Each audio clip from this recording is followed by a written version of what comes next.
really interesting. Wow.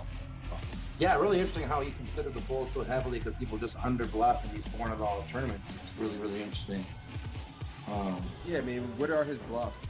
You know, like if we really think about it, like sure, ace high has some showdown value if you had ace five, and when he raises the turn with maybe some backdoor diamond draw or something like that, he actually gets called. And on this kind of board, like what hands do you have that you're folding? And it's gonna have some misdraws and things too. So I think calling is the only option myself. Let's see if Boogaloo got away from it. Ooh, call is 6. So this is close between call. Really interesting. So call is 6, raise is 7,500 is 10 points. And I'm going to say he said that because this is a very bad player. And so he thinks the very bad player is going to stack off here with worse queens a lot. I'm going to guarantee that's what he's going to say. Very interesting, though. I thought call for sure was the right answer.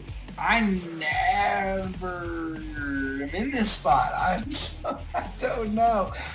Interesting spot, too. I think this is a little bit of a lesson for everyone out there, too. A lot of times, the hands we want to float with, like this one, are better as raises. So this kind of falls in that category. Yeah, and he was kind of an echo chamber for us there, saying, you know, we just get better hands to call and worse to fold. Yep. Like he's going to have some gut shots in his range. He's going to have spade draws. He's going to have king X. And we kind of, we kind of identify kind of what cards are going to be bad for us on future streets, and we're aware how to proceed on those cards. Absolutely. So yeah, that's a very good point. You right. That was the best. You didn't say anything. You won. Just straight up. You won. I'm just spewing. All right, so ooh, look at this. You're not opening this. You just looked at this. You're not opening. Button cut off, hijack, low jack, under the gun one. You are right. Come on now. Okay. I am. So let's see if he.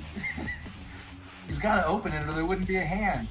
It wouldn't be a I'm already down on points. You're already down on points in real life. Now, obviously, you're gonna cheat, but I'm gonna evolve.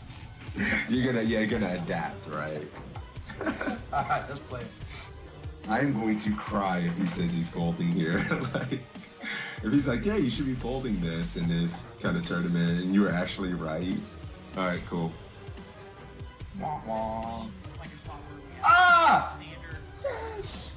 And the reason is because Queen. I just want to say for the record that this is the best 3-point score I've ever gotten in my life.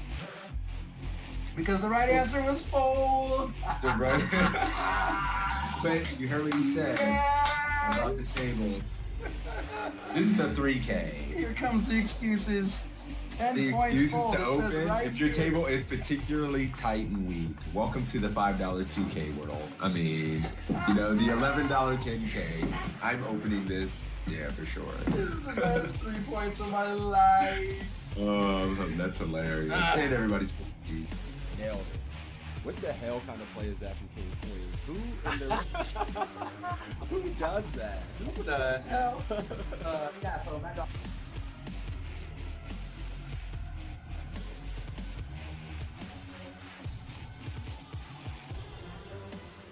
Jonathan Little's an absolute crusher, so it's nice to have him. Yeah, I agree, and I Just always love coaching. playing right after sessions like this because I feel like my brain's warmed up. I'm thinking through things, and so it's a good way to start your session for sure. Right. All right, guys, this is it. What's up, Mike? You want to give a gist? He was saying Narco Cop was playing about deep-pipping about 28% of hands. He had been very aggressive in this $10 buy-in, and here are the options to fold, to call, to raise to 1,200, raise to... What?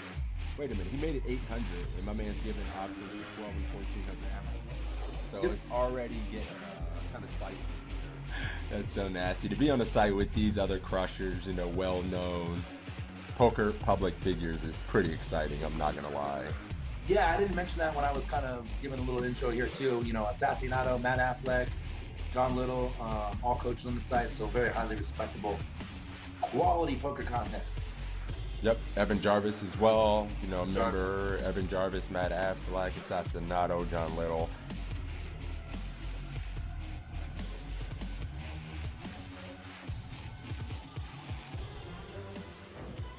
Yeah, so I guess that just makes sense. He just have the ace of clubs in his hand. That's interesting, though. I How thought many that was points you got? interesting. You didn't do that bad. 45. I like how you just pat me on the back. You didn't do that bad. Well, yeah, good job, buddy. Like, The back. I remember I got the higher score in the first one. So, you know, we're 1 for 1, buddy. I just want to know. Calling, guys. Let's see if we're good. Similar situation. That's pre-flop? I think it's pre. All right, guys, we're checking, I guess. Oh, for fuck's sake. One of the things I teach people when it comes to poker is when you can get to the turn and there's an opportunity. When you're facing a min raise or just a touch more than a min raise, and there's an ante in play, which is going to be the case in most tournaments, I think, going forward, you want to defend pretty wide. If your opponent's making a 2. All right, cool. You're going 1,400. I'm going 1,400, guys. I'm gonna go call with the arm and just see what happens. All right, and I would fold in game though, for the record, in case that's the winning end.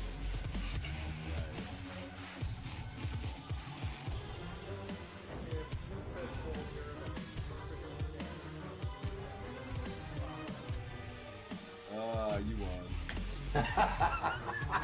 You win. I have to concede. You win. 14K.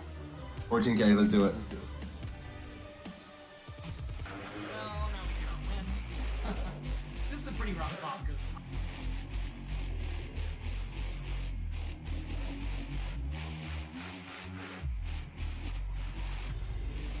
Damn it. Mm-hmm. Where do you gonna get my chat? They like naughty things. They like just beer, alcohol, you know. All right, let's do I can do a $10 ACR giveaway. A $10 ACR giveaway courtesy of my man Toe. For me beating that ass heads up in this. Sorry. No, I'm kidding. We'll do this. We'll have to do it at least once a week, man. And then, you know, we'll do it. We'll do it every week a couple times. So it's a tie. I guess we got to give out $10 to each other's communities. We'll just do our own $10 free roll for each. Or does that sound fair? Yes. You know what this means. You win. I give his chat $10. Take it. So that's cool because we have 2 ties and then a win from you and a win from me. This is like the epic battle. It's perfect. It's great. Yeah, we're even Stevens. This is awesome. Take it. I love it. You know, Stop. We got a giveaway going. Let's run the giveaway for the $10 ACR winner. Closing the giveaway. Drawing the winner. My man Sebs are getting the $10 ACR giveaway for this one.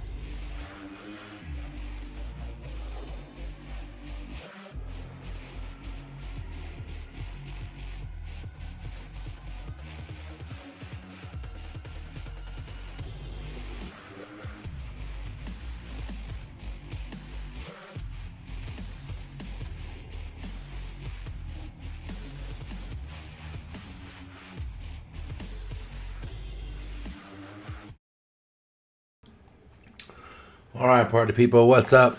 Just me today, guys. I think Sixes is back next week. I sent him a message late last night, and he didn't get back to me. He did mention it was like 1 more week. I wasn't sure if that meant this week or 1 more week, and then I think he'll be back next week. Puck Sex for 33 months. I appreciate you. You guys are stuck with me again today. Meatball, you flaked on me on accident on Friday. We got to reschedule. Praying in the house, a spree in the house. Dropping all the dad jokes, Aero Geek in the house. What's up, guys? It's the study stream. How y'all doing? It's quiet out there today. Contrast in the house said, what up, what up?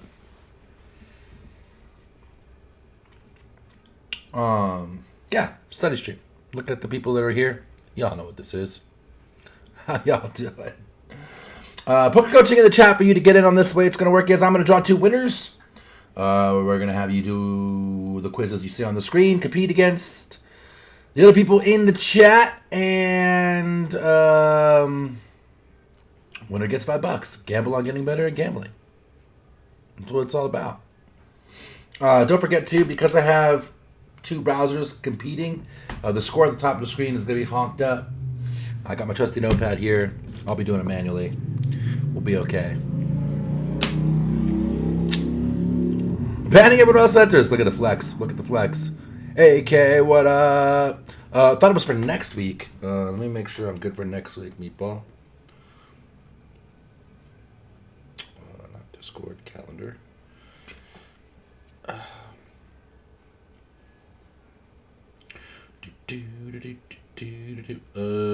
What's today? Today's the 28th, which is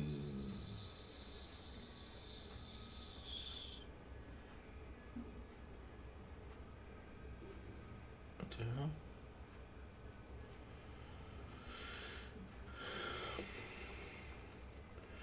Which is Friday the 3rd.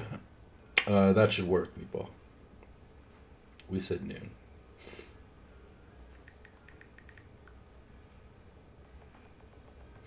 Meatball coaching. All right, cool. There you go, contrast. You like that, huh? Sounded sexy.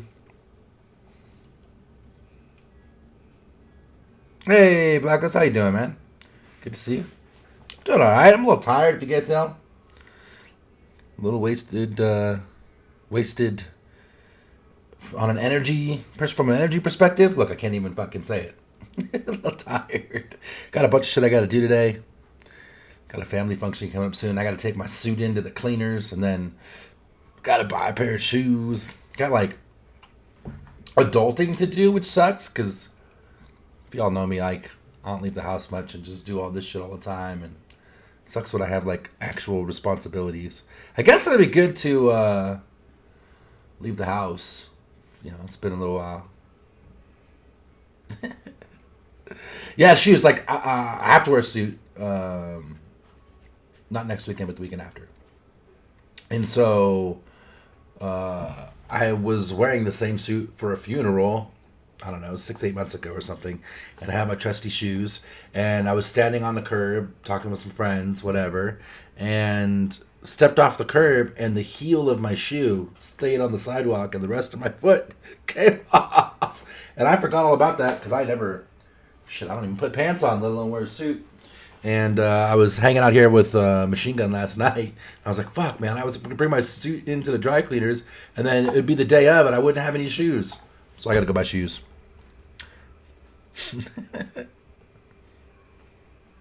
Leaving the house for the week? That's right, I almost never leave the house. Can't do your chores in the metaverse? No, I got to take my suit into the dry cleaners and buy a pair of shoes like real life shit. All right, we got 2 people here. I'm sitting here talking away. Don't get me started, you know. I'll sit here and just chat with you all day. Let's draw 2 winners, huh? And then do this little Matt Affleck short stack quiz. How's that sound? Whoa! Oh my goodness! 10 subs. What the hell, my man? Thank you, brother. I'm gonna turn off the alerts for that because it's gonna make the stream go crazy. Thank you, though, man. It's fucking amazing. What the hell? 10 gift subs.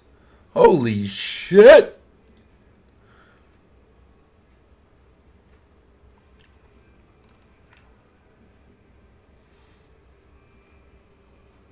Cool. We're good. Alert's killed. Submachine indeed. Holy Jesus. That is a fuckload of subs. Got me all distracted and shit. Winner number 1 said up on the main screen doing a short stack quiz. He's going to be all in, but he can't be that wrong, right? Because it's a short stack quiz. And Arrow Geek. Arrow Geek. You're going to be up on a side stream, Arrow. And Arrow, I believe this was your first time chatting today, right? I think that's who that was. Scrolling up to find out. Yes, sir, indeed. So the way it's going to work, buddy, is we're going to play the quiz. Let me know what you would do. I'm going to go with your option on the side screen here because Drew said first.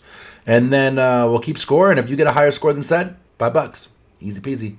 Just let me know what you would do. All right? All right, let's do this. Damn! Blacklist just comes in, drops the 10 ball. the bomb and then rolls. Holy shit. Thank you, man. I appreciate you. Fist bumps, buddy. Good to see you, man. And thanks so much for the 10 subs. That's fucking amazing. Thanks, buddy.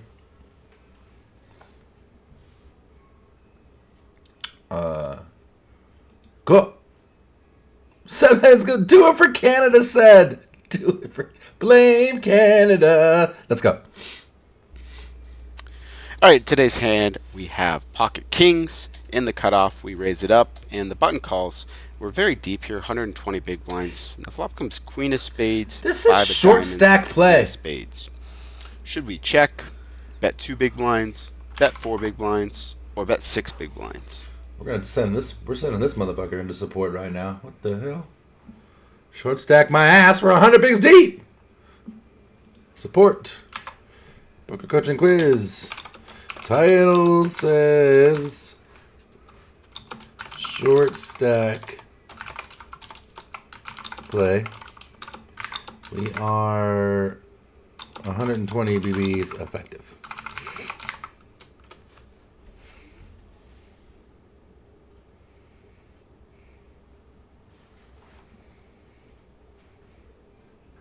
Cool. Affleck too rich. 100 BBs is a short stack. That's right. Affleck title fail? I think this is probably the nerds behind the scenes who messed this one up, but we sent it to support. See what we're doing here? We're like, getting better. We're studying. We're giving you guys a chance to win a few shekels in your pocket. And we're promoting poker coaching, which is good. And we're doing Q&A for the site. See this? See this? Arrow, what did you win? I think that came after I said it. So you are competing against Set Habs in this quiz. If you beat Set Habs' score, you get $5. So for Arrow, what would you do here out of these 4 options? Four options. Minus the pair, welcome to the team. 4 bigs, sizing up on the Q5-3 two-tone. 4 for R Wild, 4 for Matt Nickel. Check with the intention of check raising. This is button versus cutoff versus button, right? Yes. Monkey May I, check raising. Swifty Missy going for.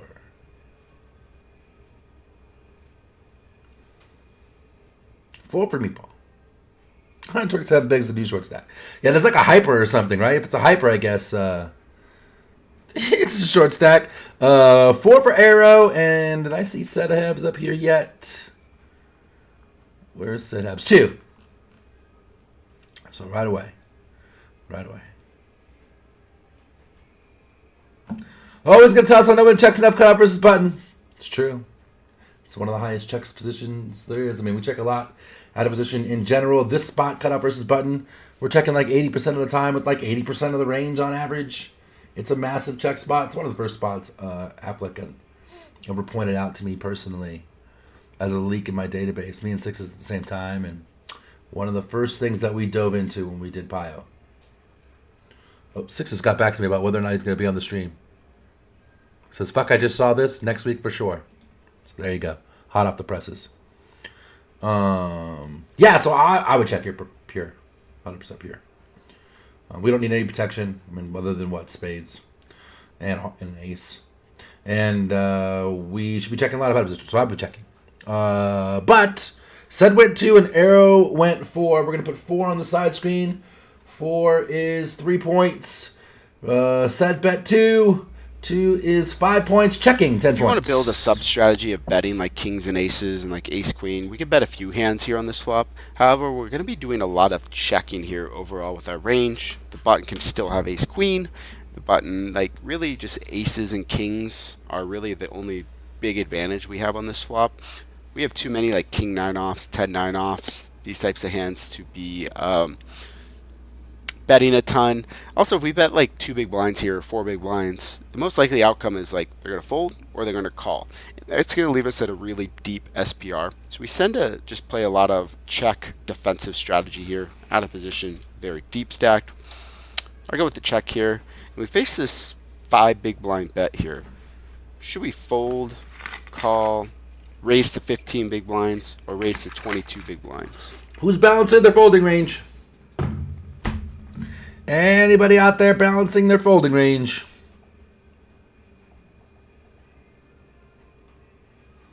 This is an opportunity to pick the wrong answer and not realize it's just too late. No. How's it going to click? Contrast out there, popping it to 15.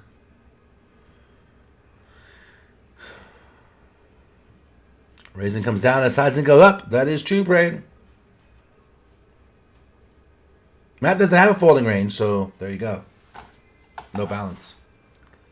No balance.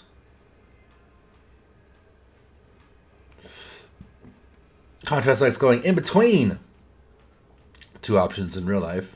15 for Sed.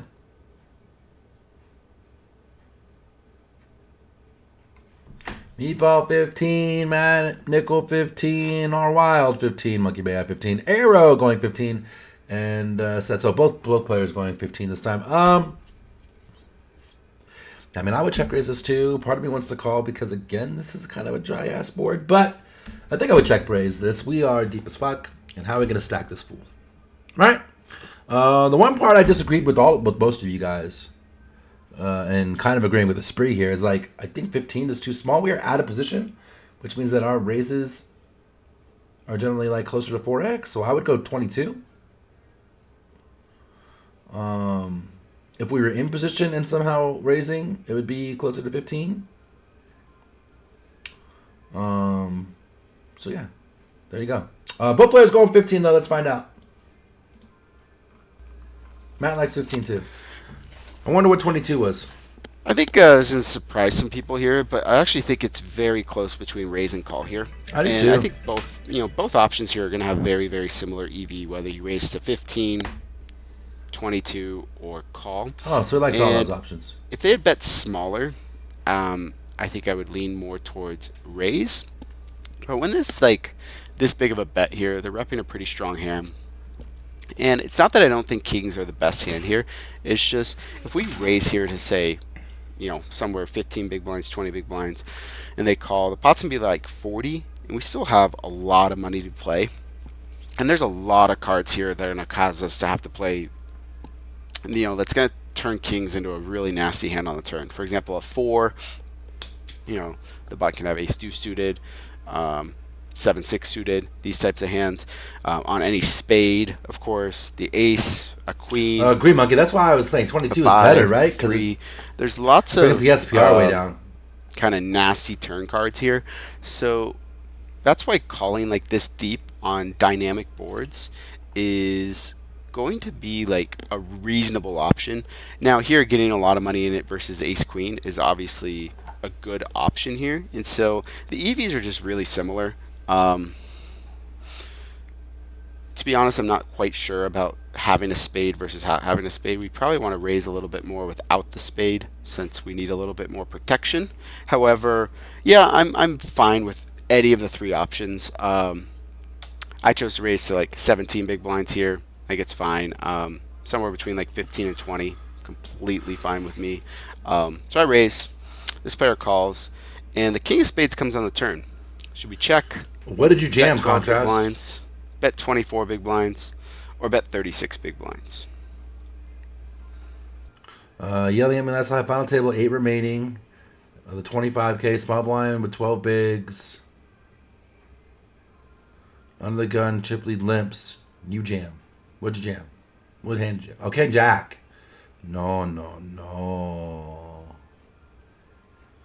Yeah, that's a bad one. That's a bad one. I would definitely be yelling at you, Contrast. That's a pure limp. That's an easy limp. Oh, no.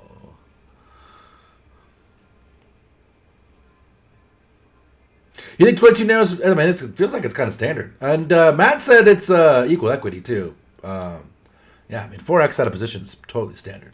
Said. Definitely not a mistake. What did Puck say? Dicho has some 32 and even sliver of jams at 100 bigs.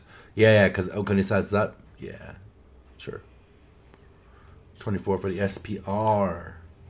Says Matt Nickel. Check for Missy. Skirt to the spades. 12 for Al. Check for Sed on the turn. Top spot with spades. AK checking. Opportunity for the double check raise. That's like a unicorn. I would say like I played millions of hands in my career and multiple millions of hands. And I probably only double check raised probably less than 25 times or something in all those hands. The triple check raise, less than 10. Those are unicorns, man. Those are the unicorns. His VPIP was like 77 still. You want to go broke? Or let him call you with something stupid like that, right? Nah. 24 for minus to bear. 12 for pucks. Double check raise, freeze in there. Check with the spade. Check for Grateful Rich. Double check raise like once a week? I would like to see those hands, Matt, because, like, what is the situation where you are double check raising? Let alone double check raising that often. What the hell? Like, what? Usually you check raise and barrel, right? If they're calling, when you check raise, barrel for value, right? Wow. So this is interesting. Wait, before I give any spoilers, let me see. Arrows checking and setup checking. Both checking.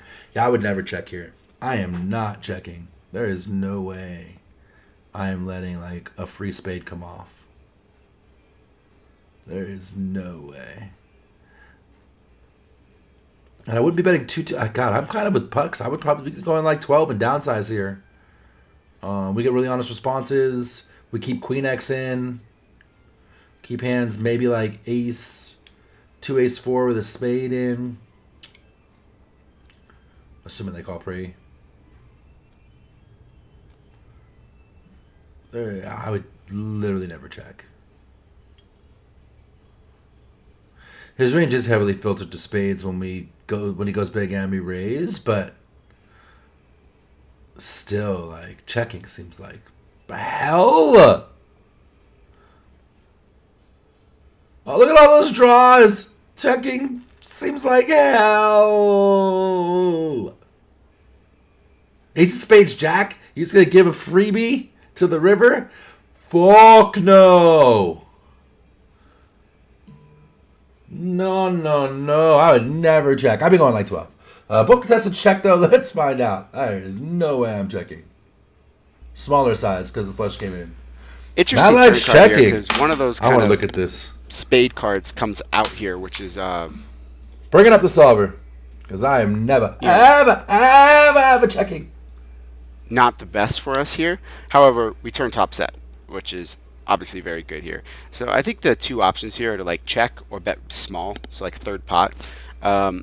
General here, when like the bottom can easily just have the nut flush, the nuts, we're going to be playing a very protective strategy here, and only betting small and doing a lot of checking, like I guess probably checking here like 75% of the time, but like a hand like this that can suck out versus a flush, for example, get value from. Just wanted to show you in the spades, solver queen, like how much for we're example, checking the side of queen position of for everyone who was spades, betting. Queen jack with the jack of spades, for example.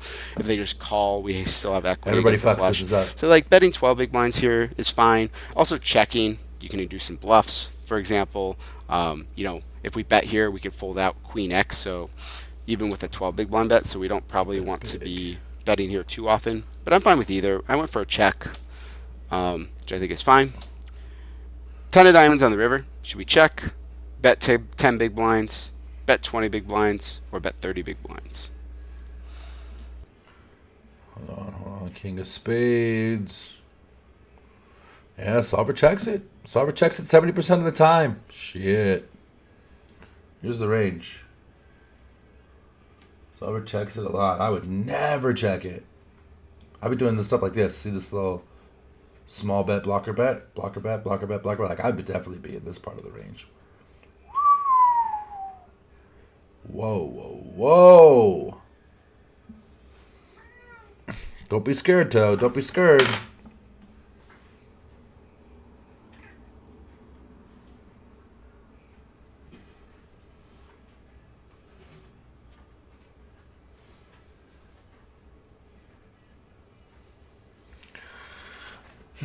Oh, you want to see flop? Yeah, so this is our strategy on the turn. Oh, shit, sorry. This is our strategy on the turn.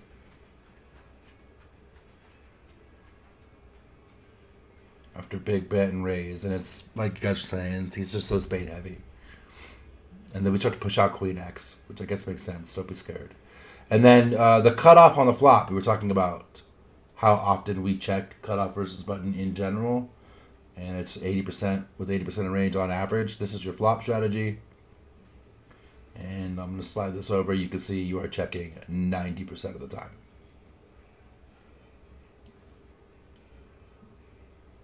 PTSD is part of the Toe Army battle scars.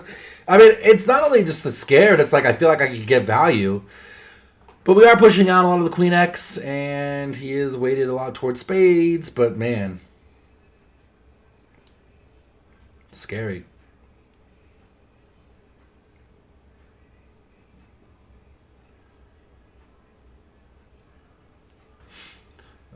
What are we doing here? Sets contest says blocker bet. Brian says blocker. Min-Mac going bigger with the 30. Al going for mega value. Over betting, which is not going to be a thing. There are straights and flushes out there. You're definitely not over betting.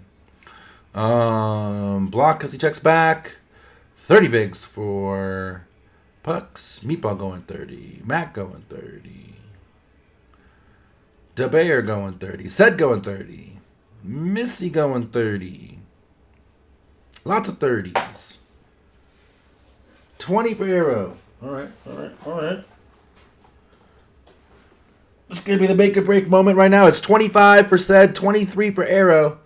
And they parted ways on this river bet size. So we're going to find out whoever gets the biggest score is going to win the prize. Great for Rich checking. And went check on the turn. 20 for All Wild.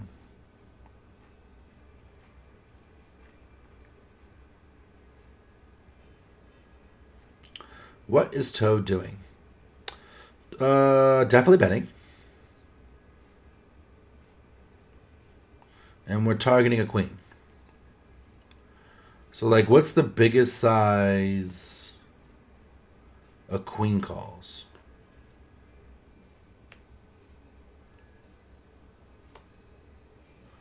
Which might be around 20. I could see 10. Probably in game, I'd be going something like 15. You know, a little bigger. Just a little bigger. 10 or 20. God, 10 feels small.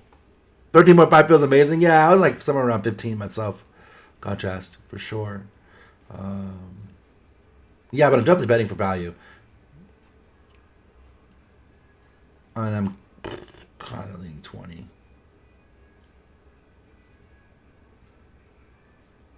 Check, raise, check. We probably don't do that with a flush. God, is it 30? God, I can half see 30 too. The question is, do you think a queen will call for 30? I mean, we did check, raise, check. Maybe. It does look like super strong when you go 30. All right, 20 is what I would do. 20 for Arrow. 30 for Set Habs. Tough spot. Let's find out. 20 for Arrow. 5 points. 30 for Set Habs. 3 points. Kind of I think it's a tie. Spot to get value here. I think It our is hand a tie. obviously good. We lose to Ace of Spades Jack. He likes the blocker. Now they probably fold Ace Jack on the I flop, can get behind so I'm blocker. It not makes worried about sense. the straight coming in. I think our two options here are to like bet 10 big blinds here. If we bet here with this hand, I think we need to bet really small because we're targeting a queen. Obviously a king, but it's hard for them to have a king. So like betting 10 to try to get a crying call from like queen jack or ace queen, or we can induce some raises, which is probably fine as well. Checking and inducing some bluffs is probably fine also. Problem with checking is they're going to always check back like a queen. So yeah, betting 10 big blinds or checking are probably both pretty similar EVs because of the blockers in their hand. So either of those, I don't see any merit of betting like 30 big blinds. Like, okay, if they have pocket fives, they pocket can't call threes, the queen anymore. That we're getting called by here. So it's either a small bet or a check. Both are fine. I think people just don't bluff enough in these spots, so I went with the small bet here. I bet 13, 10, 13, somewhere around that range is perfectly fine. And they fold. Like 15 and better. yeah, kind of a little deep stack hand there for you guys. Yeah, can't bet big. We push out the queen. Makes sense. Blocker makes sense. Matt said something about like going bigger because it's harder for him to raise. Like people aren't going to raise as a bluff very much, and yeah, absolutely. Like, I would never like do that because I'm afraid my blocker's going to get raised. You know, it's just a great block. We're targeting a queen for value. He shouldn't have any flush. He would bet the flush on the turn. There's no show straights out here, right? Bet for value, bet for value, bet for value. This is a tie.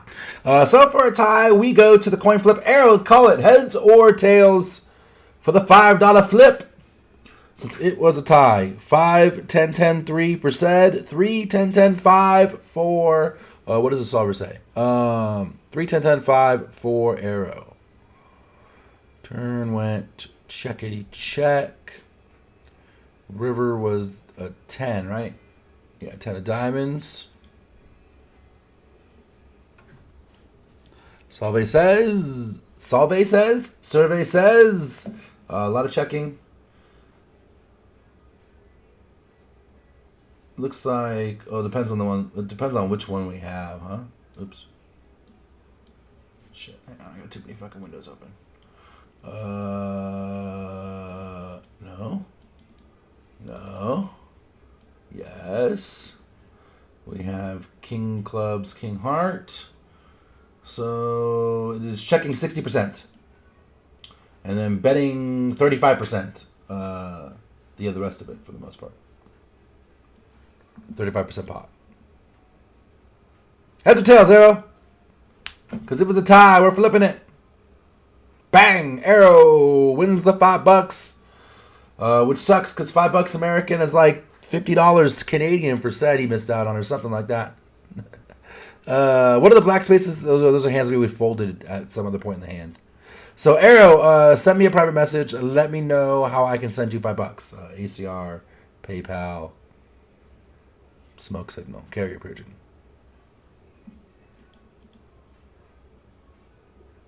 It's only $40 Canadian. Fair enough. Fair enough.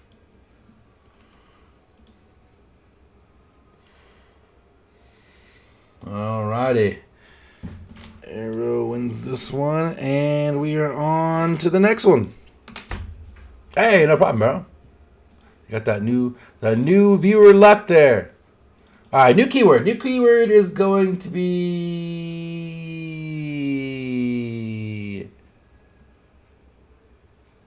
It's free.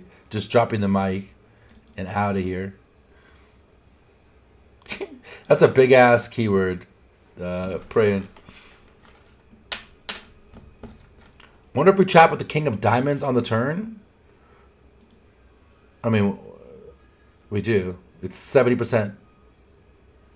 70% checking kings on the turn, regardless of suit. Keyword. I don't know. Fucking Jesus Christ. Keyword. No 6-6. We're gonna go with no 6-6 because I'm blanking and we need to move this stream forward here. While you guys are putting in no 6-6 in the chat, I'm gonna find the next stream or quiz rather.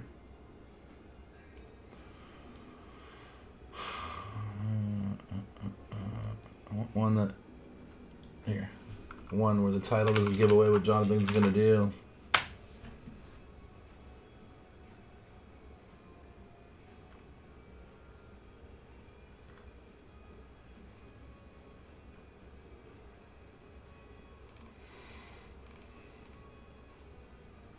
I said the keeper was Ugg. Yeah, well, you know.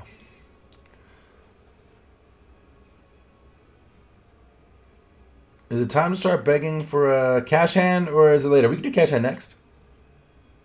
Keyword Shillmaster. Love it. Love it.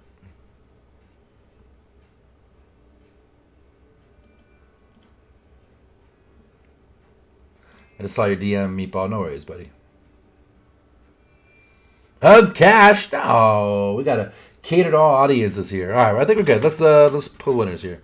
Missy on the main screen. It's been a minute since we've had Missy up on deck. She pulls the monster. Can she slay the dragon? Pucks got super close. Missed it by 1 point last week. Missy, you gotta slay the dragon. Here we go. Here we go. Main event. Let's find out. We have Ace-5 of Diamonds facing a under-the-gun limp again in the World Series of Poker main event. We are in the low jack seat. Should we fold, call, raise to 1,000, or raise to 2,000? All right, what are you doing against the limper here? 400 gajillion blinds deep in the main event. What are we doing with the Ace-5?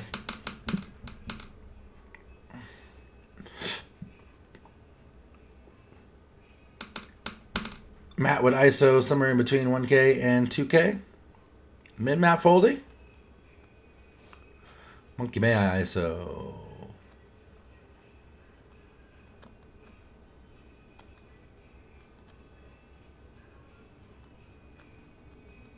I knew you couldn't stay away, Spree. Look at this face. How are you going to stay away from this face? Missy going 1K. So Missy going 1K and contrast the other one who hasn't said this. Fuck this limper 1K. 2K for Meatball. Everybody ISOs. Except for Rich. Rich flatting. And contrast also flatting. And Sedhabs also flatting. And Full Flush also flatting. Now flat's starting to become a thing. Starting to become a trend. Out ISOing somewhere off the charts. Close enough to 1K. We'll call it 1K.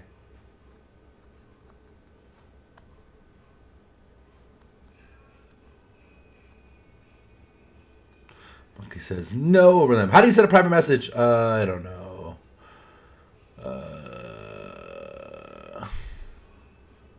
Here, I'll send you one.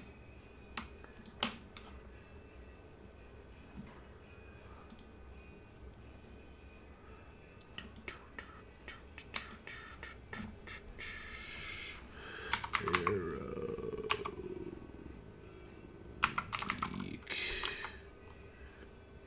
79. Yeah.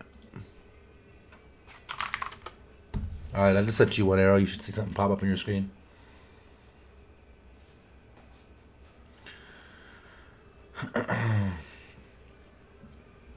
I didn't do it in Discord. I did it here in Twitch. Sent you a DM on Twitch. Multi-way dilute your equity like baby powder and heroin. You don't want this. 1K for Rick. Yeah, I mean, I am also limping here for sure. We don't really let it blow up the pot here. We have the whole table act behind us. Sad flops pretty well. Easily can limp, call, or raise. I do think the 700's way too small. I mean, we're going to do like our normal bet size plus 1 for the limper is kind of how you ISO in theory, right? So we're deep as fuck. I would go 5x here. Something like 4x is probably good too. So 1,200, which puts us, I guess, in the 1,000-ish range.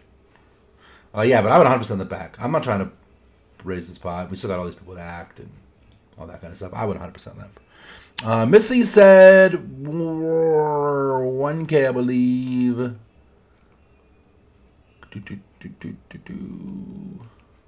1K for Missy and contrast checking. Let's find out. Or calling, rather. I too would have called. Calling 10 points. 8 points with for small ISOing. pairs, we discussed I really like Sight! limping. With offsuit big cards, I really like raising big. With suited aces, I think you can mix it up. I think really any option is perfectly viable. In the main event in particular, I don't mind letting everybody in when I have a suited ace, because suited aces make the nuts. So we call. But if you said you wanted to raise to any size, I think it's reasonable. Folding's terrible, of course. But I typically err towards limping in these spots because I really don't want to raise and then get re-raised, and then you got to call, and that is bad. Go from there. And also, I don't mind this action as long as you're going to navigate post flop very well. Don't go broke with an ace. Top pair bad kicker. I think it's fine to let people in because they're going to be calling with random diamonds that I'm going to be smashing some portion of the time. Yep. Flop comes King 6-4. They check around to me.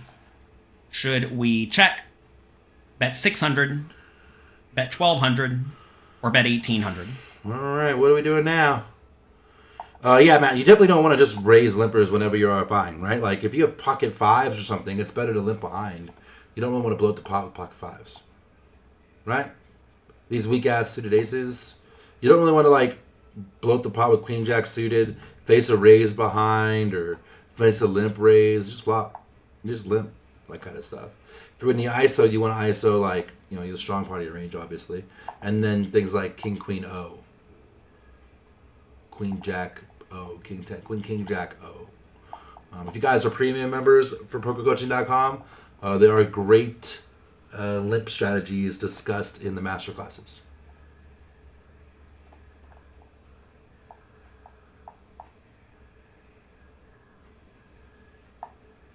All right, contrast checking here in the middle.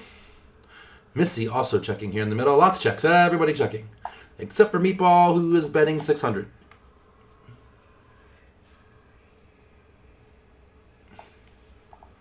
Everybody checking. Midnight checking, full flush checking, everybody checking.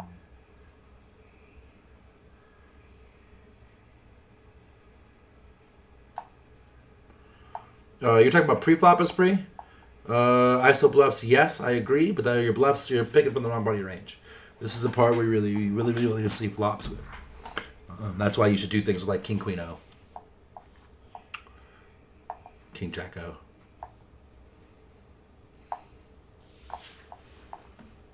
And pull your bluffs from that part of the range. Things that don't flop nearly as well.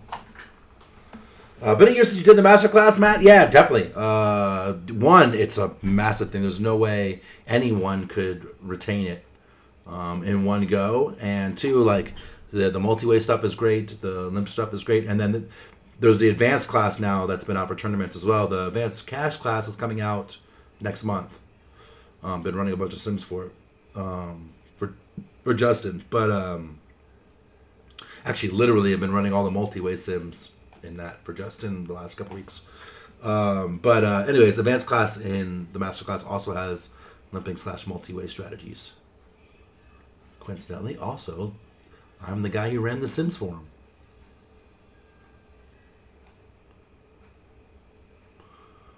him. You've got it in your handle for a reason.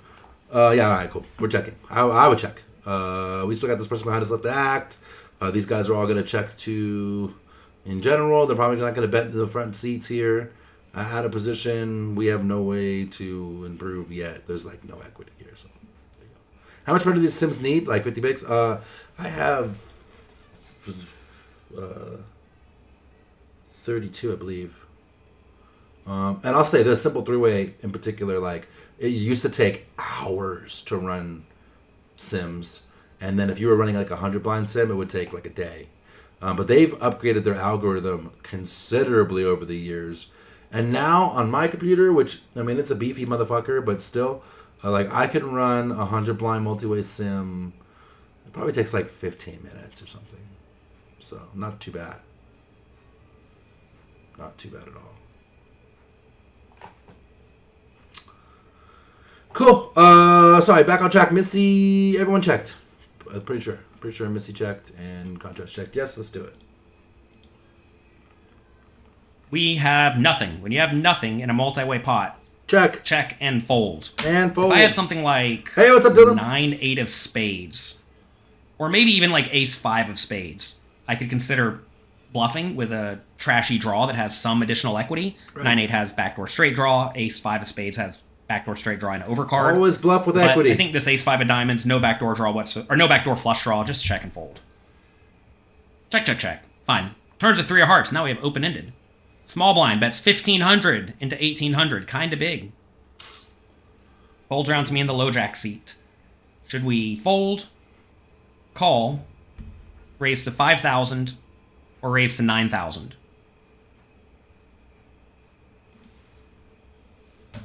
All right, what are we doing here? No PayPal or ECR.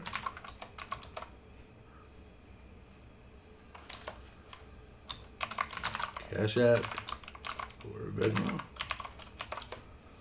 I don't have Apple Pay.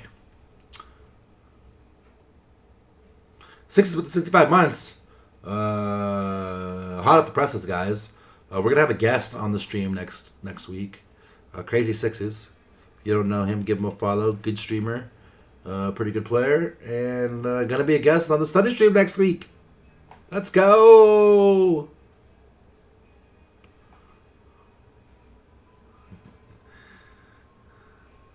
What are we doing here? Lots of calls, except for Al and Dylan, who are popping it to 5K.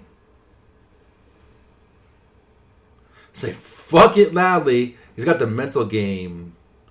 You know, the mental levels going on here. Fuck it. And then raise it. Playing the reverse tells game. Matt on team raise it.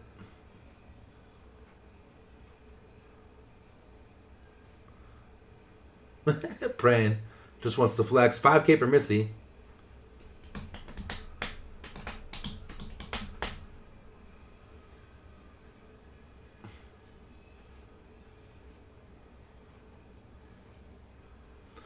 Dylan, uncomfortable.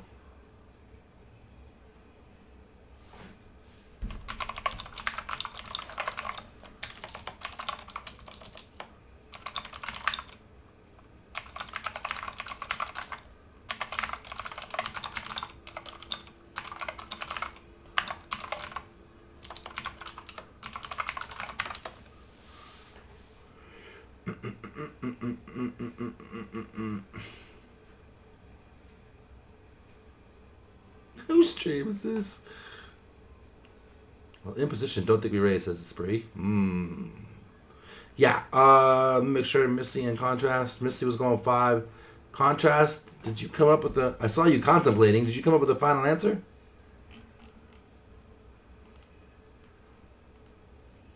We're all here to get better, Missy. We always say this too, like, don't be ashamed. This isn't for Missy, this is for everybody. But don't be ashamed to get out there and even put out the wrong answer. It's all about getting better, and here you get to get better for free. If you're going to fuck it up here. Where it's free. 5K and fold to a 4-bet, so both of them going 5K. I am never, ever raising this myself. This motherfucker's betting into, like, the whole table. Contrast raising here too. Maybe he gets one wrong. This doesn't happen often. He got one wrong once. Yeah, but I would never raise this. This guy chunked up, which automatically brings all of our raises down. In theory, like the bigger the bets, the less we check raise, the less we 3-bet. And we're multi-way. 1, 2, 3, 4-handed, and this guy's betting in the front seat. Nah. I mean, I'm like always calling here, but feel like I should be folding sometimes. But like always calling here. That's kind of what I'm here. Trying to steal with the draw. I mean, you block some of the draws, 1 and 2. Like, this guy's betting into 4 people.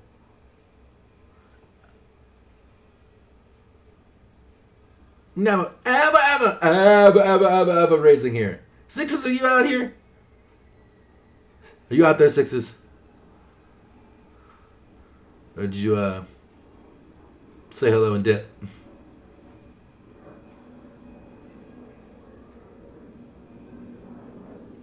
Give sixes half a second here. I banned his ass. Sixes, nah.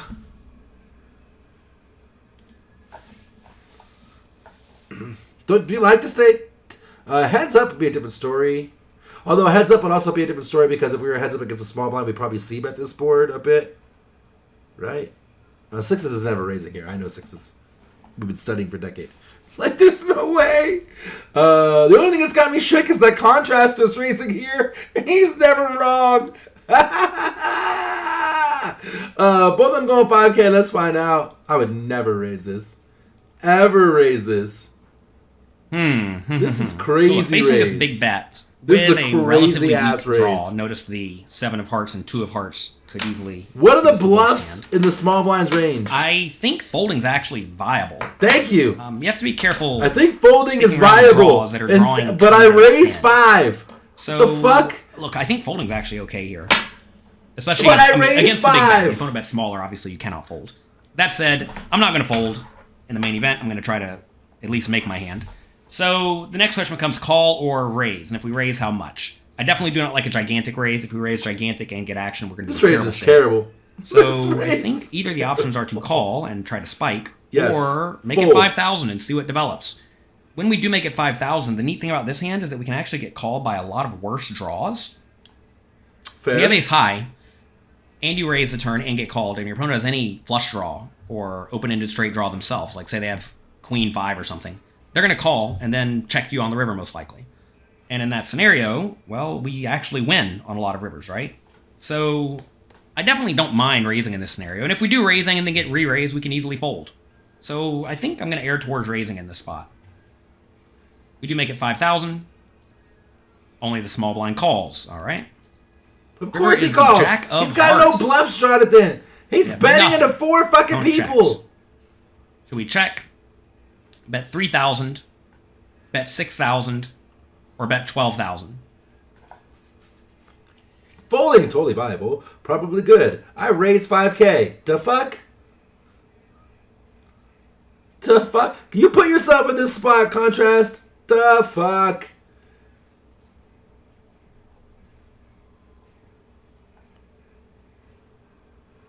He just hit a set. He bet on the turn with pocket jacks. And then hit the jack? Nah. Nah. Meatball says check. Everyone checking. Missy checking. I mean, that is 100% fair, Praying. JL does not need to justify himself to me. He is rich as fuck. He just won that 130K or whatever. Winning that invitational, the giant-ass trophy, just a couple days ago.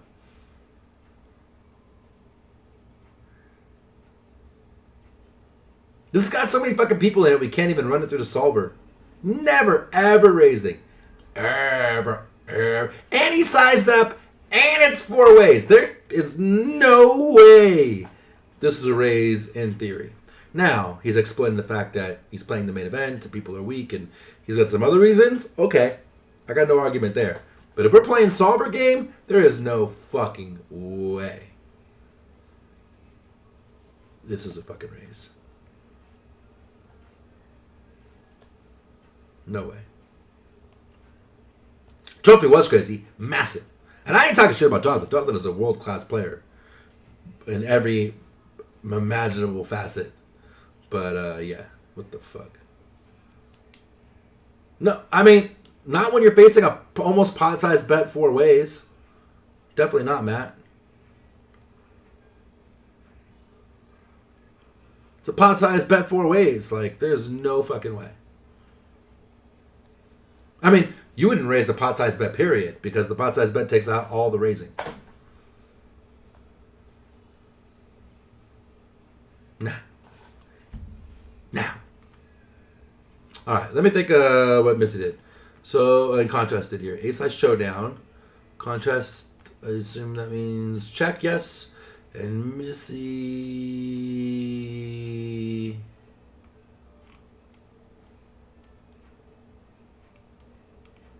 Looking for Missy. Dylan says, gotta bluff river now. Missy, I don't see you out there. Oh, there you are. Check. Gotcha. So checking for both of them. What's funny is that I don't think we have Ace High Showdown anymore. I guess we beat all the missed draws. There's that. If we had a better, if we were somehow here with like Ace Queen or something, checking makes a lot of sense to beat a lot of their Ace X. But like, I don't think we have showdown here. I feel like we have to bluff. If I would never get here this way, but if I got here this way with a busted ass straight draw and an ace high that I don't think is ever fucking good, then I would be betting 12K here. So that's what I think I would do. But I would never be here this way. We beat worse 5X? Yeah. We beat a lot, some of the draws. For sure. I just don't think we have a showdown value. I don't think 3 bigs is good either because then you just get all the missed draws to fold, which we already beat. And You don't ever like fold out a pair for that much. So you got to bluff him out that's going to get a pair under a king to fold, basically. Hard draw's complete. This is true. So maybe it's 6K and not 12? Sure. I know you're serious, Al, but you're just incorrect. so sorry. Let's see what Jonathan did. Both you guys checked. He gives up. I can All say right. it. Back of hearts is bad I just too. said that if the opponent has a flush draw, they're going to call, right? So- And they're going to check to us on the river. So we have to be a little bit careful betting in this spot. So when you have to be careful betting in general, you certainly want to start finding bluffs with hands that have a heart in them. Makes sense. Which I do not.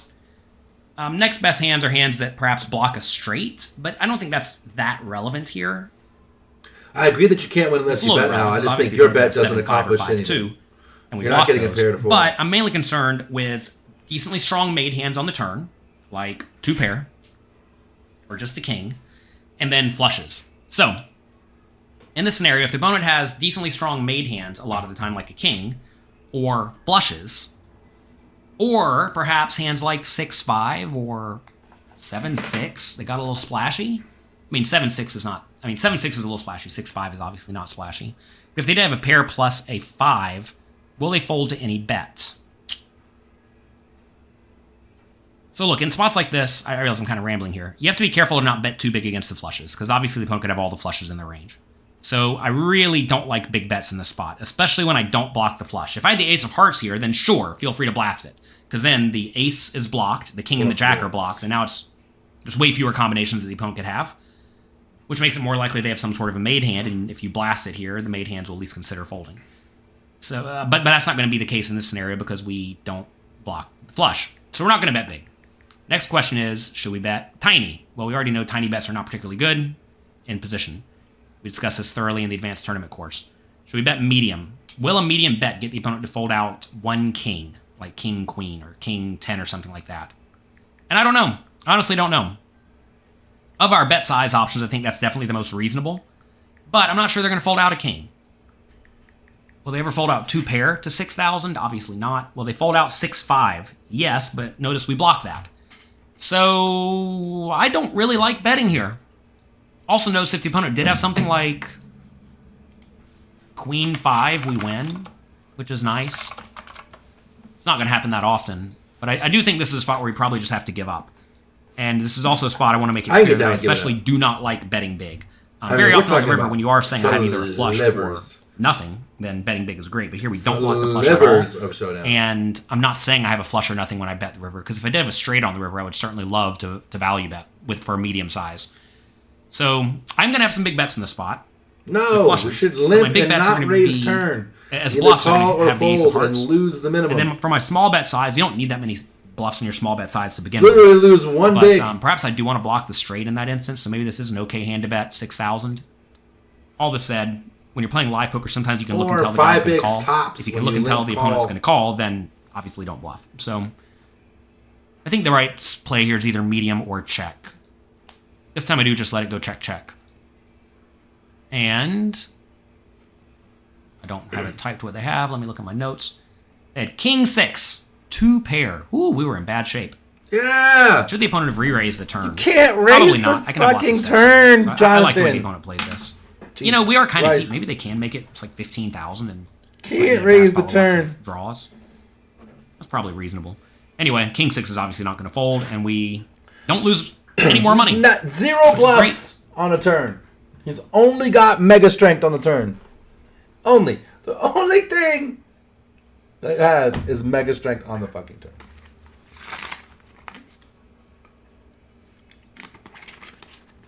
For sure. For sure. In general, like in any buy-in level, and even more so in the main event where people just aren't fucking around in the main event, right? Laces out, Dan. Finkel is Einhorn. If you can look at your opponent and tell he's got a pot-sized bet bluff 4 ways out of position. Yeah. All right, Contrast, you won it. Of course you did. Of course you did. Missy, you put up a hell of a fight, though. It was 10-10, 10-8 versus a switch for Mr. Contrast. Even though I hate him and him not. No, let me rephrase. I hate his and Jonathan's raise on the turn. Do not hate him. I love Contrast. Contrast is a good fucking guy.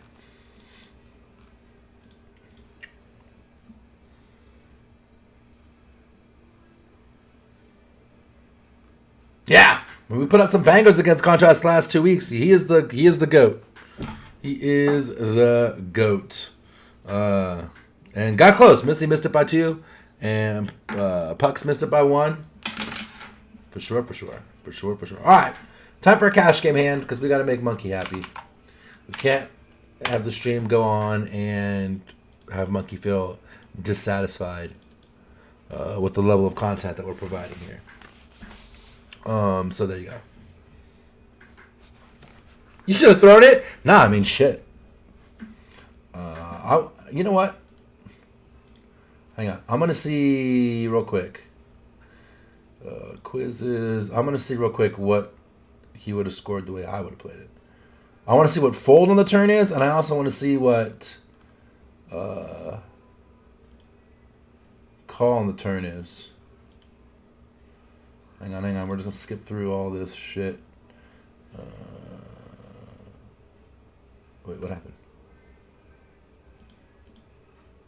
Oh, cool. Check.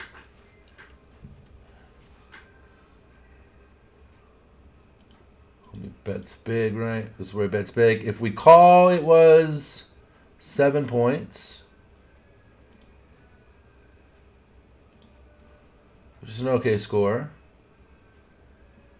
Now we got to do this again. Call, check. We have nothing. When you have nothing. Quiet.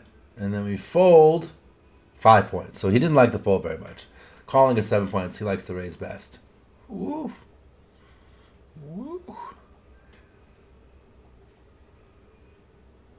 Third it. Answer correctly, real life. I agree. I 100% agree. We need a keyword. Fuck. Hang on. Keyword is going to be Jarvis. Jarvis is the keyword, guys. Sorry, I thought I put it out there already. I didn't. I blew it.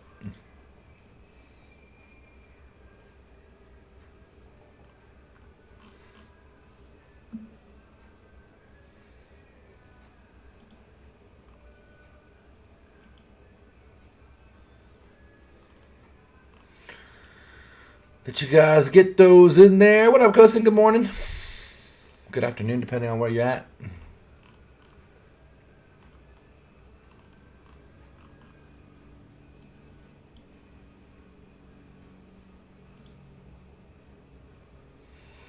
Did you guys get in there?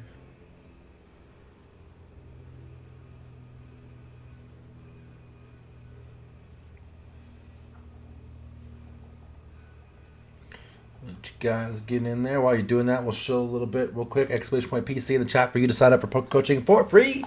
Get 10 of these quizzes. People I charge for $100 or more, and some homework assignments. If you sign up for premium, they have the master classes, which are amazing, both cash and tournaments. They have the quizzes, webinars, full courses. Great content. Those master classes are amazing. Exclamation point PC Discord in the chat for you to sign up to get into the poker coaching Discord for free, which looks like this. And you can see there's a full calendar of events here. All of them are recorded and posted in the study groups for you. Hand history rooms. We had a sweat. Show your setup we were doing. This is Sweating Jonathan in the Poker Go. We did a giveaway. 5 people won 1% sweat of Jonathan, who when he won that $130K. So they got $1,300 each. That just happened a couple days ago. Chat about tournament, chat about cash, post your scores, intros, mental game, gear and software, people who stream, clips, blah, blah, blah, blah, blah, blah, blah, blah. Here's all the study groups that you can see. And then the hand history room, which super active in for tournaments, hand history room for cash, all this stuff for you available for free. Exclamation point PC Discord. Exclamation point Discord in the chat for you to get into my personal Discord where you can hang out with me, talk about whatever might be on my mind, compare it with whatever might be on your mind. If you want to see this one from the beginning, or anyone you've ever seen in the past or done in the past with sixes and all the guests we've actually had, which has been a ton of them, Raymer, Jesse Sylvia, Faraz Jaka, Matt Affleck, Justin Saliba. Lots of killers out there. You can check them out on the YouTube channel, !YouTube. Who is the presenter in the cast class? I think it's Jonathan, presenting on all the work that we do as a team. Pretty sure it's Jonathan as the front man. Pretty sure. All right, cool. Let's draw winners. That's all the shilling. We're done with that. What would you guys do if you first wanted to crush some small local tournaments as a new player with low turn experience? I would say... Yeah, I was going to say that. Don't play the fucking small local tournaments. The payouts suck and the structures suck. Always. But yeah, studying on how to deal with multi-way pots and limpers. There's sixes. Damn, sixes. I had a hand in the quiz before this that I wanted to talk to you about on the turn. You weren't here, but I know the answer. But I asked you and you weren't here. Yeah. The master classes are amazing if you're a premium member. Dealing with limpers and multi-way pots is going to be a good one for those types of games because everyone limps and everyone limp calls. I mean, I can tell you, you're four ways, you're in the middle with ace-5, checks around on a flop where you have dick, and then on the turn you pick up an open-ender. And then the small blind bets into 4 people pot, and you have the open-ender. Are you ever raising with the open-ender, facing a pot-sized bet from the small blind who bet into 4 people?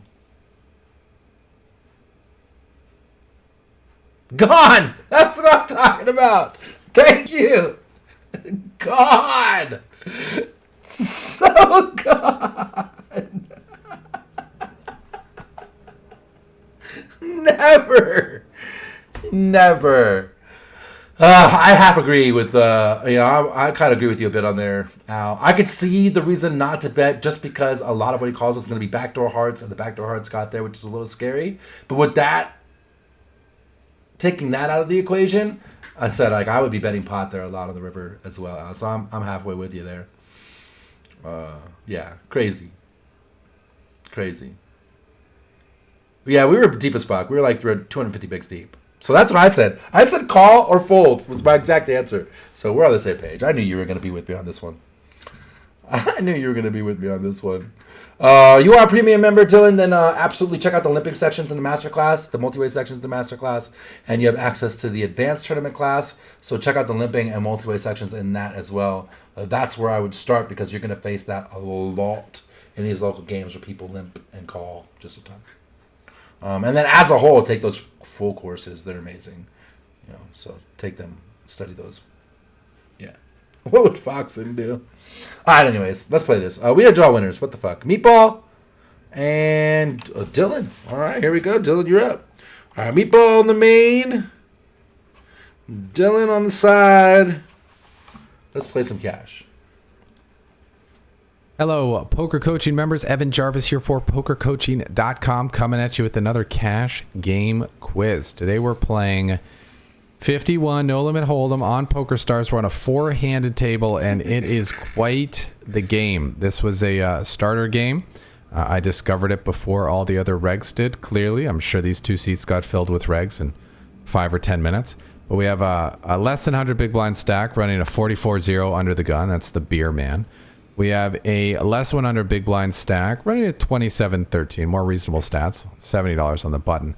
And we have this James Heron 99 guy whose VPIP is 80 over 130 hands. Woo! And has a high aggression factor. He was definitely the maniac type of player. So those are the reads on our opponents. And the actions folds around to the small blind, our maniac friend who limps in for $1, Bob. Actions on you. What should you do? Should you check, raise to $3, raise to $4, or raise to $5? Chop! I like it, Al. I like it.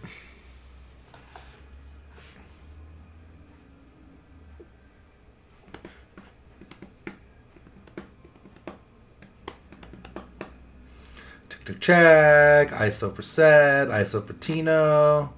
Check. Dylan checking. Meatball checking.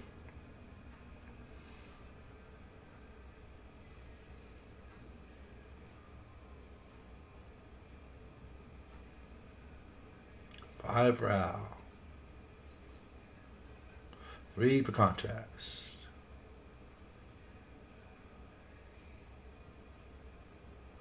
Monkey checking.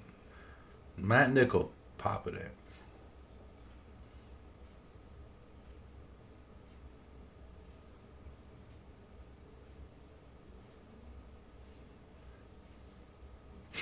For 350.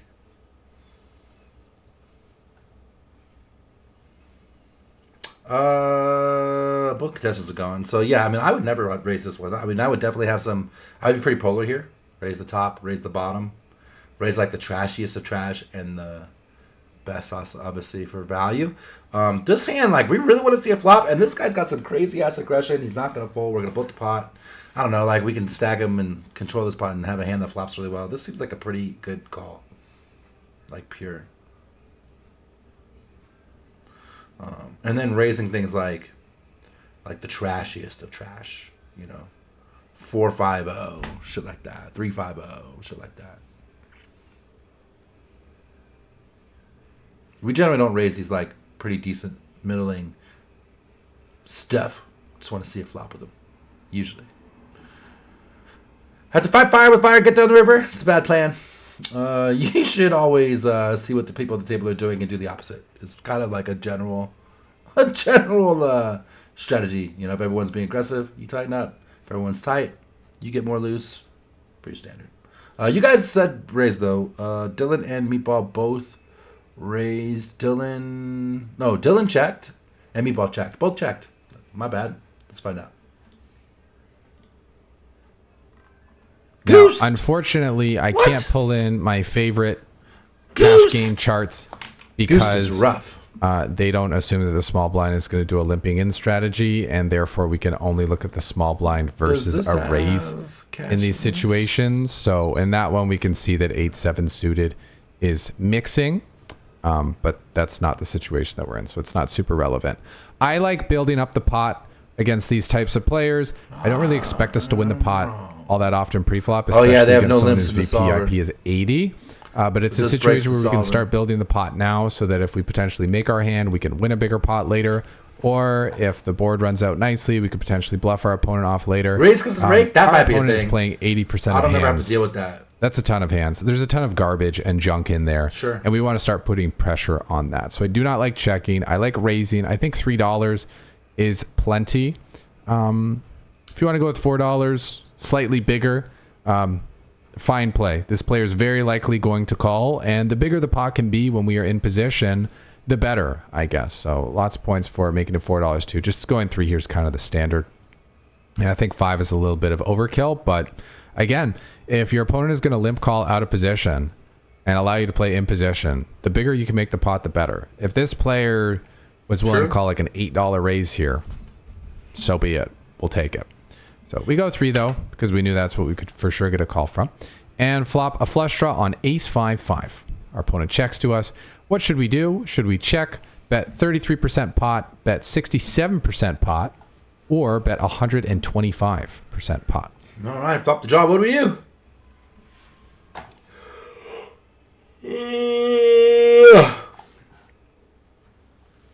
Check for Al. Small bet for Sed.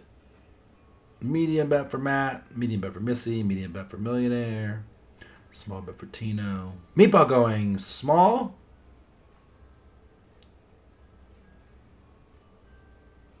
And Missy going big.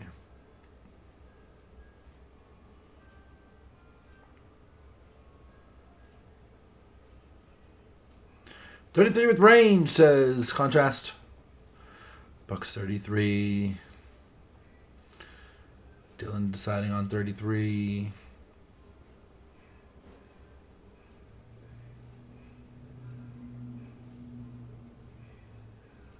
That everybody? 5 is a big range, but no ace? Probably true.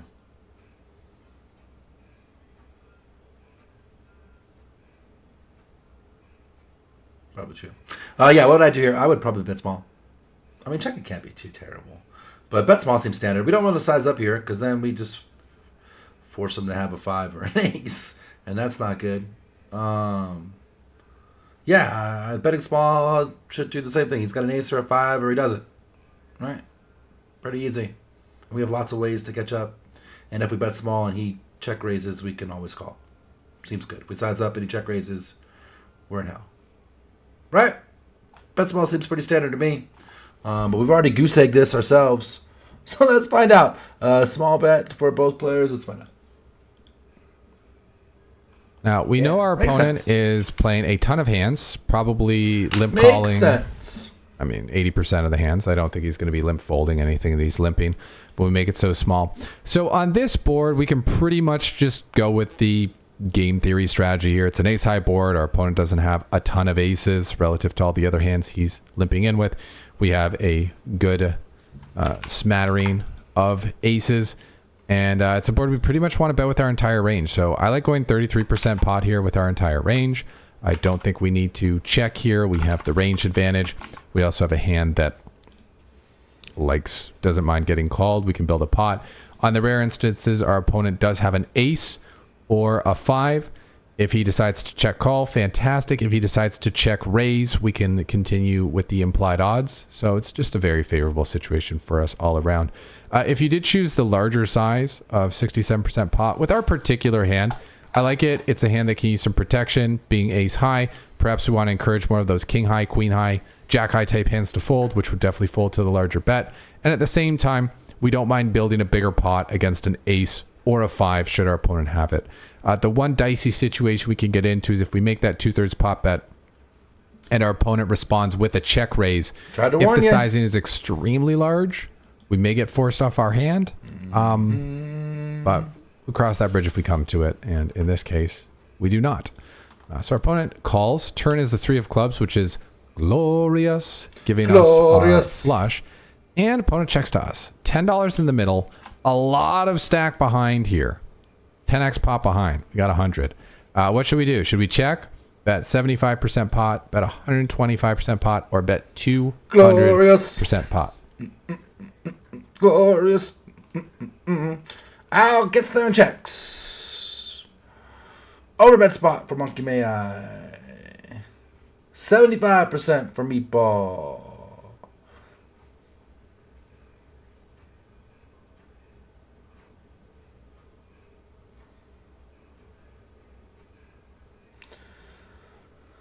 $75 for Dylan.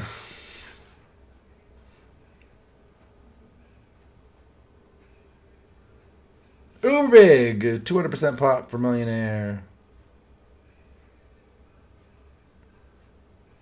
Matt going over bet. AK going 75.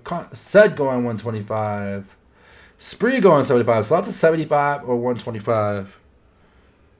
This is Dylan and Meatball. Dylan said 75. Meatball said 75. They're the same again.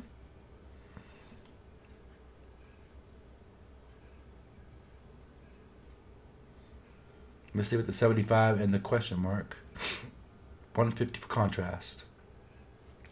I don't know if this is an overbet spot. This board's so hard for him to hit. And there's straights and flushes out there, which generally bring sizes down. Don't want to push him out. I would go 75. I realize that we're deep as fuck. I'm just trying to figure out how we get paid. We start to push out single club hands and 2x and 4x, and he's got a diminished ace x, and then he's got 5x, which probably check raises flop because of all the clubs and draws out there.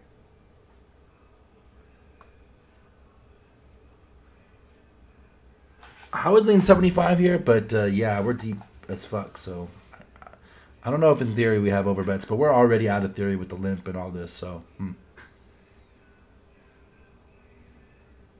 I mean, I don't think we should go small. I just don't think we usually get to overbet in spots like this. Millionaire. I could be wrong.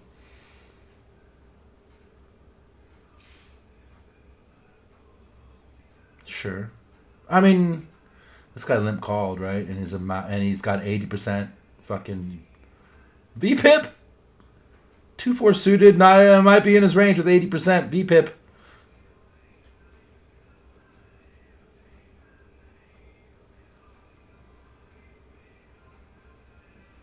Do I like 66% and 5? I actually kind of like 75, 80%. Seems good. Would I bluff this? This went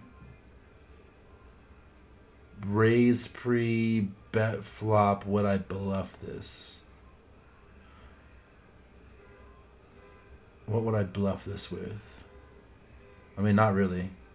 I can't think of what a bluff hand would be, right? Because either we got there with the flush or we have an ace-x hand, which we're not really bluffing, right? Like, would I bet queens or something? And no. Would I bet pocket eights or something? Not really, right? So, like, where's our bluffs come from? King, queen with a club? Sure. King, queen with a club seems like a decent one.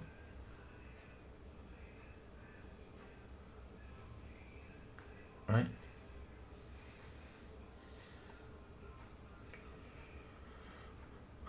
I'm not too scared about River Club being disastrous. Like, I'm not going to feel the Reaper on that. That's going to happen so infrequently.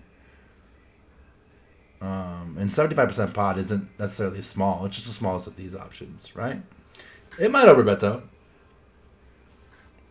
I just think when you overbet, you just push out literally any single club hands, you just push out. We don't want that. You wouldn't give them a bad price. So, yeah, we're out of... There's no solver strategy at this point because we're out of range when he limped. Let's find out. Both Meatball and Missy went 75. Let's find out. That's what I would have done. Now, in this situation, we need to think, like, what are we up against here? What does our opponent's range consist of? And how much value can we extract from each part of our opponent's range? If our opponent has a flush draw, I think 200% pot pushes most of out the time it's going to ace-x be a bigger flush than ours. Pushes out all single we're just club losing hands. money. Doesn't matter how we play it. We're just losing money. And if we thought our opponent only had bigger flushes, well, we'd be checking. But that's not going to be the case. So I don't think we need to concern ourselves too much with the instances where our opponent has a bigger flush. I think we want to more look at when our opponent has an ace, when our opponent has a 5. What is the most we can extract from our opponent? And I think that against this particular opponent who has an 80 VPIP, we should be going for a large bet. In game, I just made the standard bet, 75% pot here. I do not like my bet. Against this particular player, they are not folding an ace, even if we bet 125% pot. Honestly, against this particular player, he's probably not folding an ace for 200% pot, whether he has a club to go with it or not. And if we look at that, if we bet 200% pot here, that'd be $20. And our opponent calls. That'll be 50 in the middle. We'll have 75 behind. We may actually be able to get all in on the river with a large bet. And that's what we should be trying to do against this type of player. His aggression factor does show as high. He has done some maniacal stuff, but he can also be passive at times too. He's also an 80-11, right? That's his VPIP. And splashy. It's very important for you to be willing to get outside of the box with your bet sizing to control the action to extract as much value as possible when you actually do make a big hand. Okay. So I definitely feel, reflecting on this later, that 200% pot would have been a more appropriate bet here. Okay. I don't think our opponent's folding an ace. He's definitely not folding a 5. And if he has a bigger flush than us, c'est la vie, so be it. I just don't think the 75% pot builds the pot enough. And I think this particular player is going to continue with the same range. A stronger player may fold a pair of aces to an overbet, but not fold to 3/4 pot. And against them, we want to make this bet size. But that's not who we're dealing with. It's very important to always adjust to your opponents. Opponent calls. River is a 4 of diamonds, meaning 6-7 gets there, although I don't see how he has that. And a deuce gets there for a wheel. Our opponent now checks, and what should we do? Should we check? Should we bet 80% pot? Should we bet 150% pot? Or should we bet 300% pot, which is close to all in?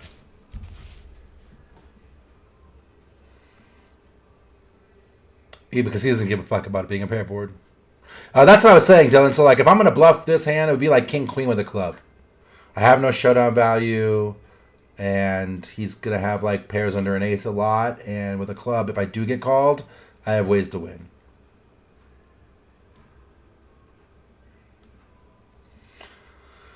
All right, I bet 200 and got called. Now what do we do?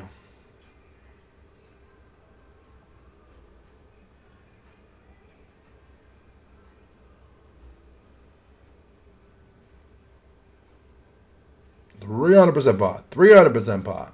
300% pot. Lots of 300%. No pure bluffs. No. I mean, we raised this bet flop got called, and now straight and flush got there. We have to be a little concerned because he's telling us he has some sort of hand that has at least showdown value, right? And then any hand that has showdown value, we got to be careful. We're going to get called a decent amount. And then I would say, especially if you're going in theory, right, and you're going to bet their 75, 80% pot on average, you're just going to get called a lot. Now, and then if you go the other way, you're like, well, I'm going to go 200% pot. We're doing that in this scenario against this player who's got crazy stats as an exploit. But if you're just randomly, or just not randomly, but always going 200% pot when the flush completer goes, now you're just going to get peeled off and get fucked up too much. You get called too much. And be value timing yourself. All right. Meatball going 150 here.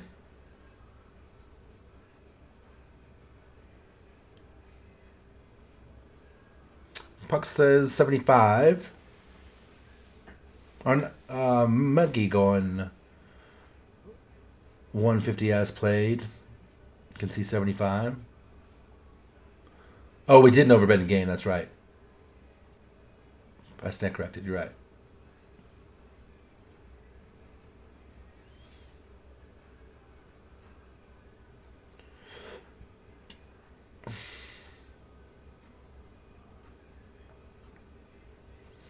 He didn't call jams as contrast. Don't really give a fuck about 4 or 5. If he has it, it is what it be. Buck 50 for said. I saw Meatball doing 150. What? Dylan going 152. Cool.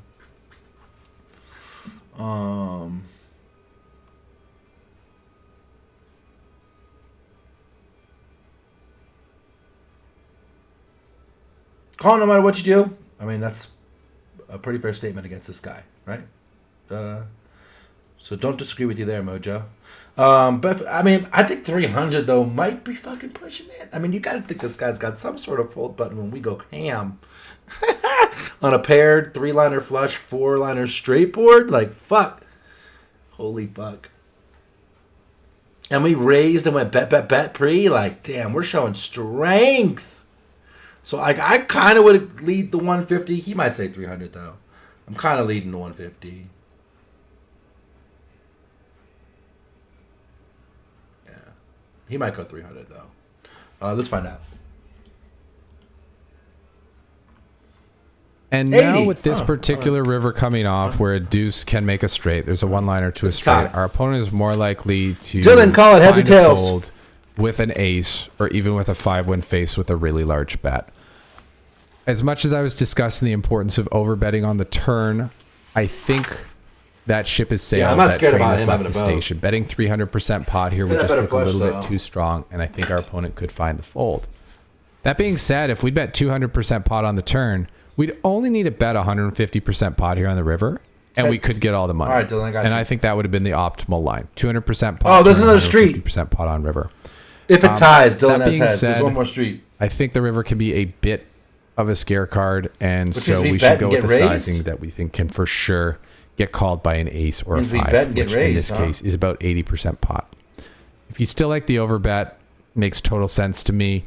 We're definitely getting looked up by a 5 and an ace. Wow, bet and get raised It's hard is to say. nasty. These type of players, when they have a double stack or a triple stack or quadruple stacks, they've been running hot. They're very liberal bet with and their get calling, raised and they're is willing to call down with some pretty light hands. So the better a player is Especially doing, when you sized when they're up and playing got really loose raised. like this, the bigger you can generally bet and still get paid. So plenty of points if you found the 150% option here as well. We definitely just don't want to be checking. Now we bet 80% and get met with a min raise, which would get us to about that 150% pot bet. What should we do now? So should we fold? weird. Should we call? Should we click it back to 6150, or should we go all in? Min raise. Ah! Ah! Ay, ay, ay, ay, ay, ay, ay, ay, ay, ay. Yay, yay, yay, yay, yay. Dylan calling. What are you doing, meatball?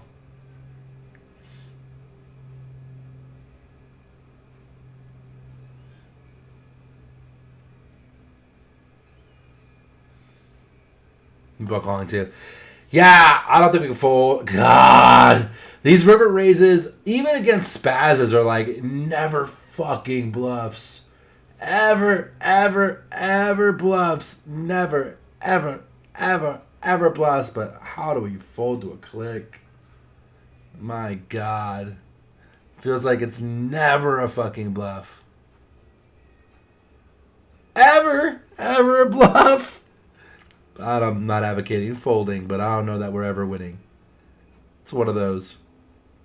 You know, as a man, growing up, you know, as a young lad, there's these, especially when you're a young lad, not when you're an old man like me, but like there's these times in life where like you got to go get into a fight. This only happens with boys, I think. You got to go get into a fight, and you know you're probably not going to win the fight, but you can't back down from the fight because you got to be a man. This feels like one of those spots. Well, guess I'm just going to have to go get my ass kicked right now.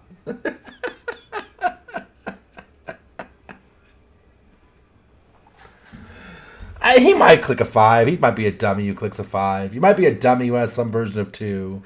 Sure. This is never a bluff. Fuck.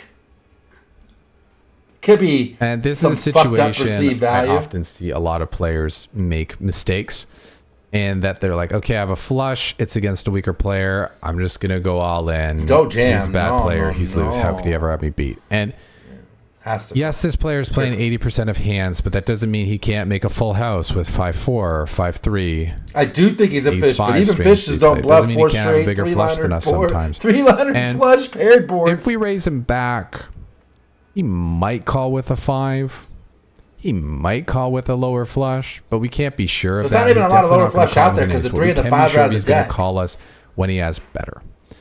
And And one of the worst flushes is I don't straight think he flush. always has this beat when he goes for this min raise here. He Certainly never has no. the worst flush. But when we put in another bet here, I think more of the time we're getting called, it's going to be by better hands than worse hands. So while it's tempting to click it back to 61.25 and extract a little more, probably going to get jammed on in that spot. And do you want to put in the extra $60 when you could have just got the showdown here? I think in the long run, probably not. So I just called here. We're definitely not folding for this price. The odds are way too good. And our opponent showed us king 5 for trip 5s. Terrible. Very surprised that he waited till the river to get his check raise in. I think the flop check raise would have made more sense, or the turn, but you never know what these guys are going to do. Would this player have called a shove with trip 5s when a deuce makes a straight? Yeah, shoving is a terrible play. A flush is possible. I'll let you be the judge there. I'll let you horrible. think about what the players in The your king games 5 would do. click is I can't say with horrendous. absolute certainty whether this player would have called with this hand or not. I think it's close. And against this particular hand, obviously we'd want to shove. But against the overall range, I think we're best off just calling. And I hope you agree with me on the reasons why. What better hands? How many worse hands are going to call a shove, and how many better hands are going to call a shove, and comparing the ranges there. Anyway, fun hand against a What up, crazy Jackson? player here. Right time for me to Always say nice goodbye. to come out on the winning side, and always nice to get to review these hands with you. This has been Evan Jarvis for PokerCoaching.com. I hope you enjoyed this quiz. I hope you learned a thing or two, and I will look forward to seeing you in the next one. All right, guys, it's still a tie. And so we're going to flip it for Dylan, who has heads. And it's tails. Unlucky for Dylan.